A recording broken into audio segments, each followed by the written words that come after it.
stop every day, every night, 7 days a week, trying to solve and resolve this case. The investigation was and still is the highest priority for our department. Through a combination of good old-fashioned police work, combing through evidence, talking to people, following up on information, combined with the marvels of DNA technology, we are able to identify and develop probable cause to arrest the suspect.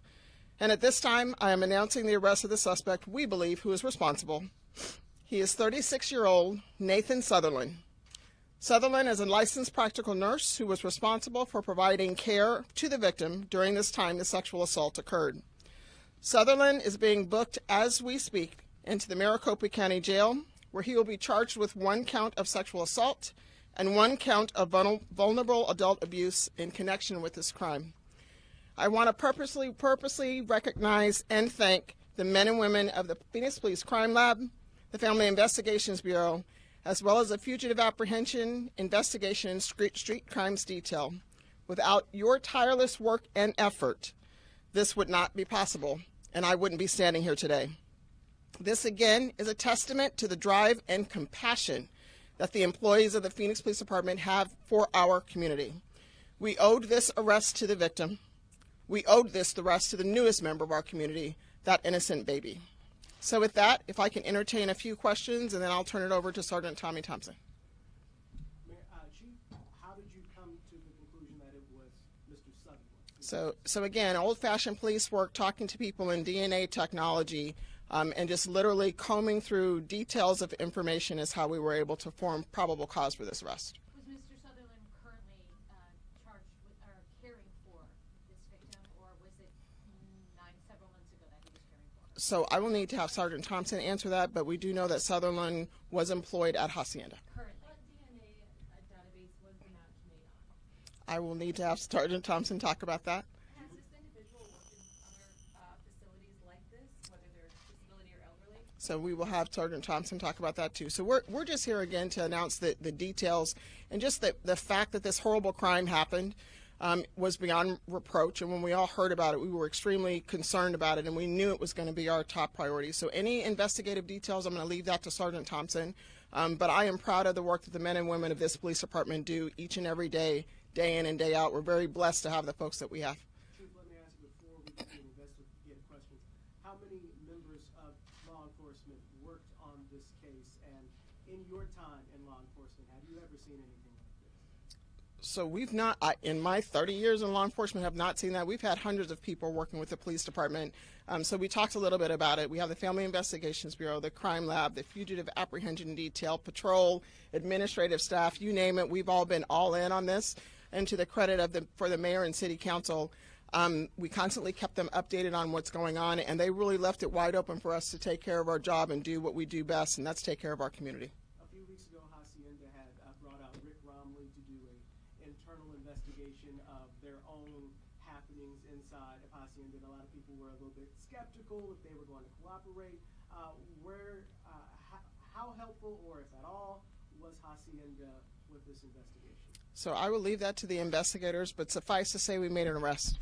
So regardless of what may have been talked about in the media, talked about in the public, my folks stayed true to the investigative process and made an arrest. So with that, I'm going to turn it over to Tommy Thompson, that's going to answer any more questions so we can exit. Thank you.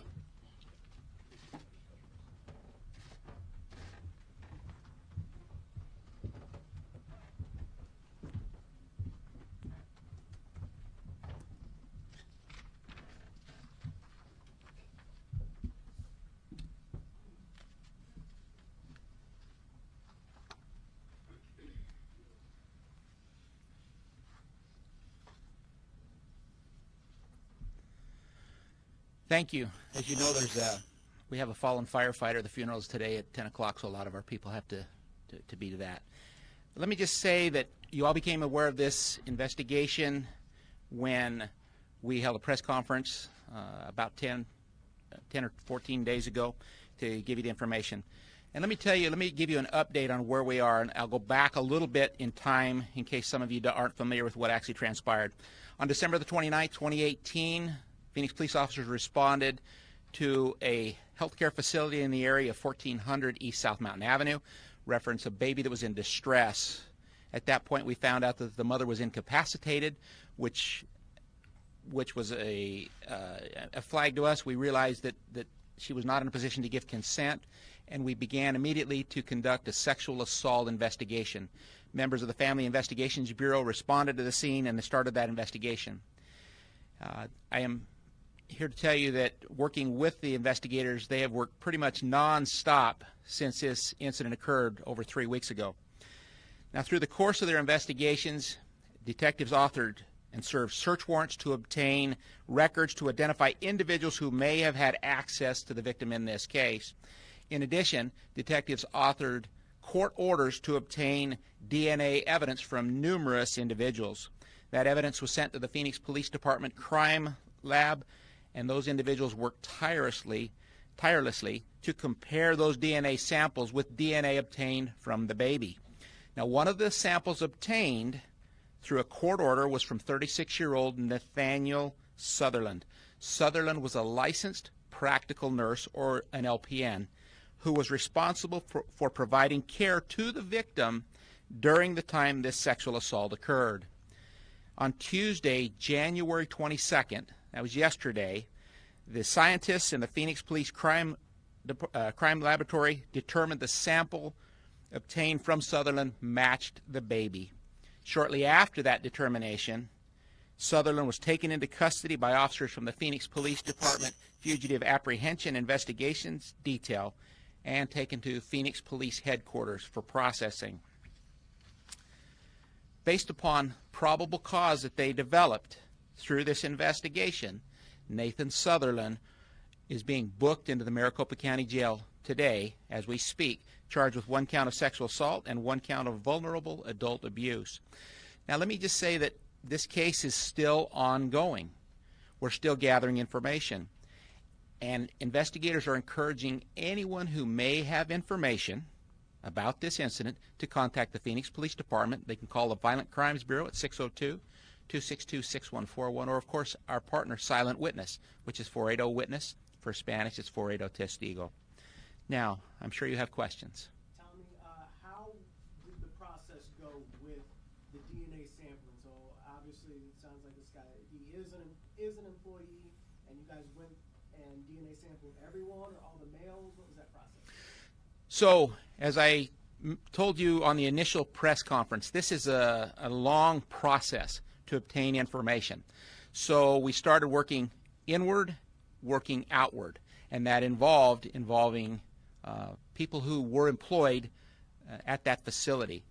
So one of the individuals that came to our attention was Mr. Sutherland. So as we went through that process, he was detained yesterday and brought into the Phoenix Police Department headquarters for processing.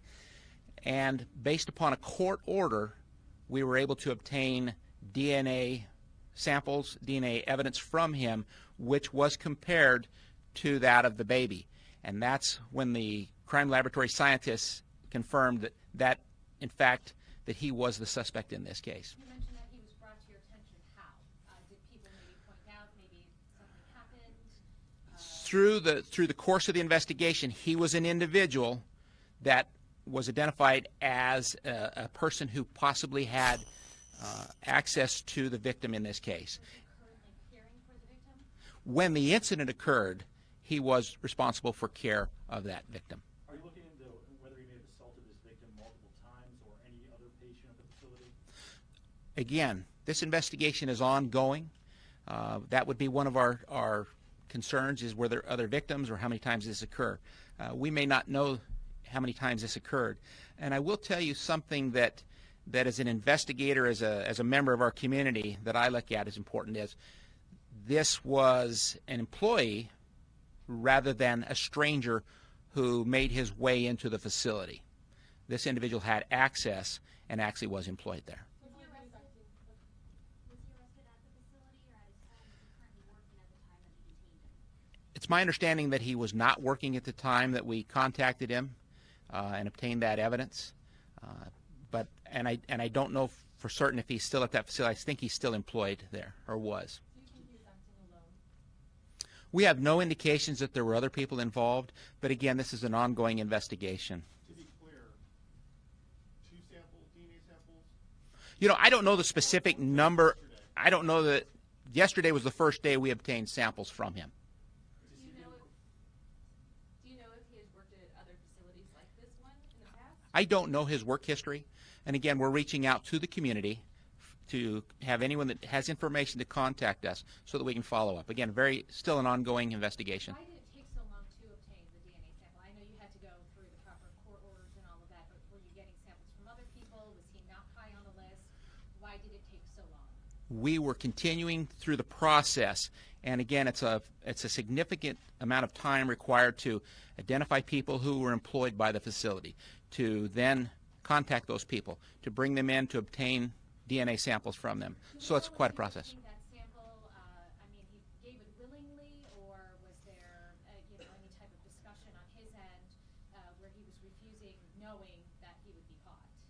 The information I have is that he gave the sample after after he found out that we did have a court order compelling him to provide that evidence. So you mentioned that you found Mr. Sutherland because he worked with the patient around the time that she may have gotten pregnant. When was that?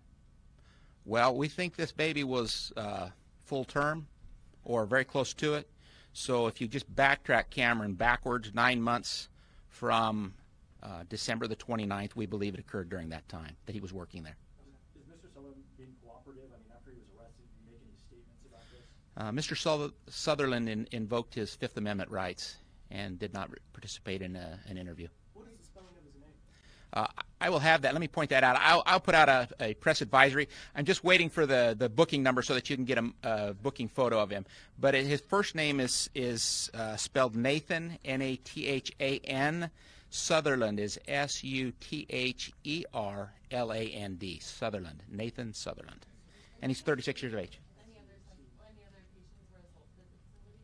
I'm sorry, please. Are you investigating whether any other patients at the facility were also victims? If that information comes to our attention, then we will pursue that. Some of the things that you ask, and it's been interesting as we've gone through this process. We've had a number of opinions, a number of ideas that have come to our organization. One of the things to keep in mind, we're leaving that to the individuals, the family, the caretakers to determine what other testing, but we're prepared to take this investigation wherever it goes. And let me point out that while we handle the criminal investigation, there are other things that the state agencies are dealing with, the regulatory agencies, the ones who oversee care facilities such as this. And I will also tell you a question that has been asked to me several times is, were there any other agencies brought in to assist us? Let me say that our federal partners from the start have offered their assistance should we need it. At this point, we haven't needed it. But again, as I've said from the start, if we develop any other information, we are prepared as the Phoenix Police Department to follow those leads, to follow those investigations, and follow this investigation wherever it ultimately takes us. Did the suspect have a background check? I don't have his information. Keep in mind he was an LPN, a licensed practical nurse, and there's some fairly strict regulations and laws on criminal activity and maintaining that certification. How cooperative, if at all, was Hacienda Healthcare throughout this process? I don't know specifically, but I'm led to believe that the detectives were able to obtain the information that they needed. Again, we use search warrants, we use court orders, because that, as we go down through the prosecutorial system, as we go through the adjudication process, those search warrants, those court orders become important. So we use those, and that relieves a lot of the responsibility from the facility to because they have to do it under the order of a judge. What's left in the investigation then? We have an arrest, but I imagine it's not over. We still have to deeper into how and why this would even occur. Again, we're dealing with a large investigation. We told you it was yesterday that we were able to finally get to this individual to go through the testing process. An investigation is accompanied by many, many, many hours of writing reports and putting those in order. So again, we still have evidence to go through.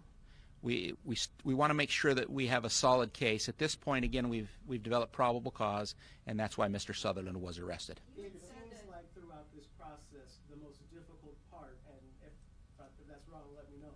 But it seems like the most difficult part is that the victim in all of this, from what we know, wasn't able to communicate at least too much what had happened.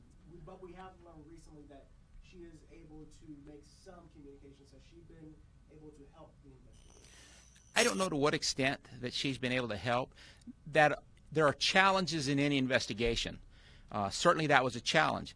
Just the sheer size, the scope, the magnitude of this investigation was in and of itself a challenge for us. Do you know his position, how many patients he cared for at the facility? Did he go around the entire facility? I don't know that. Question was asked also how many different facilities he may or may not have worked at. I don't have that information. Did he have a record? I'm not aware of any record that he has. I will tell you this, that our information is that he was employed and did work at the facility. I don't know who his actual employer was, but I can tell you that he worked at that facility since about 2011. You had said that based on other individuals had brought his name up to your attention. Are those individuals going to be held responsible if they knew that maybe he had was behaving inappropriately with the patient? That's a great question.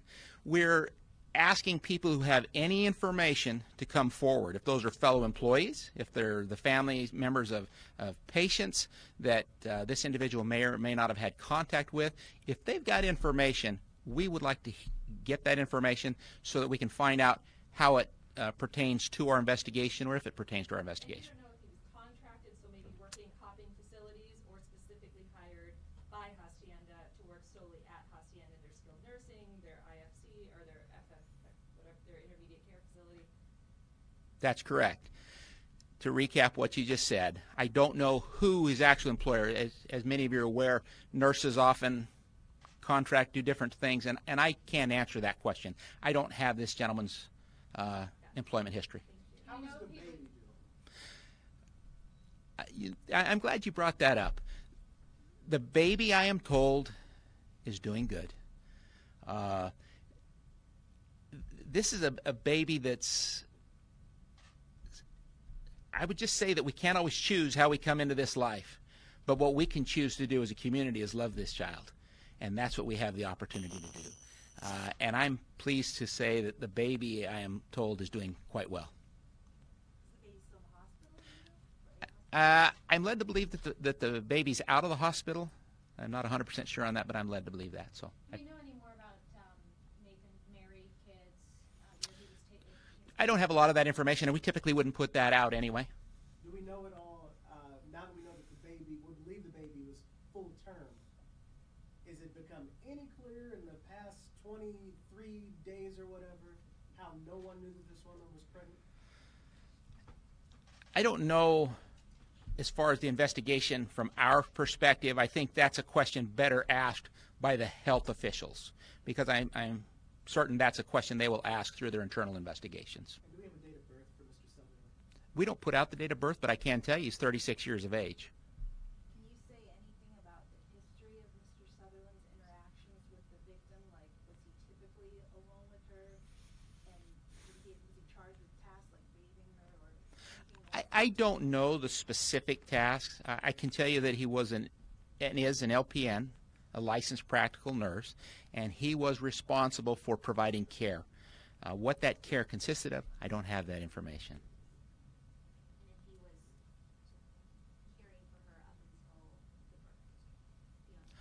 the birth? I don't have that information, but I can tell you that during the period when we believe this incident occurred, the sexual assault occurred, we believe that he was the LPN, at least part of the time, responsible for her care. Sexual assault and vulnerable adult abuse, 1 count each. Do you have a middle name? I don't have a middle name. That's the information I was given. Long-term care facilities being investigated? I'm sorry, what? Any other care facilities being investigated? We were looking at this as a sexual assault. That was the extent of our investigation. You'll have to talk to some of the state agencies to find out, are they looking into any others? We don't know. Are any public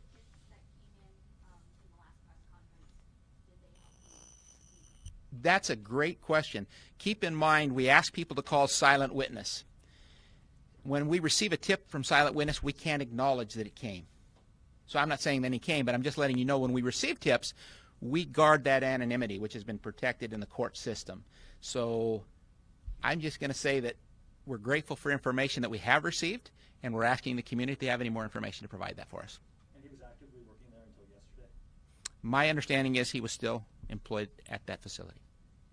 Can you go over the timeline of the last couple days one more time, since it came to your attention first, and then So served a court order asking for things? So let me just real quick hit that. Obviously, this incident occurred on the 29th of December, 2018. We began working. We served search warrants to make sure that we identified employees that had been working there, as well as anyone that we could identify who possibly had contact with the victim. As they were going through that process, yesterday, Mr. Sutherland was brought in under the order of a court order. He provided a DNA sample. That DNA sample was tested. And I will tell you this, that because we were going through that process, it was later in the afternoon that we went back and recontacted him, took him into custody, and then he's been going through interviews or processing with the detectives, and then today, as we speak, he's currently being booked into the Maricopa County Jail. So after the DNA sample was tested, did he leave? And he had That is correct. And was he the one and only to have his DNA tested?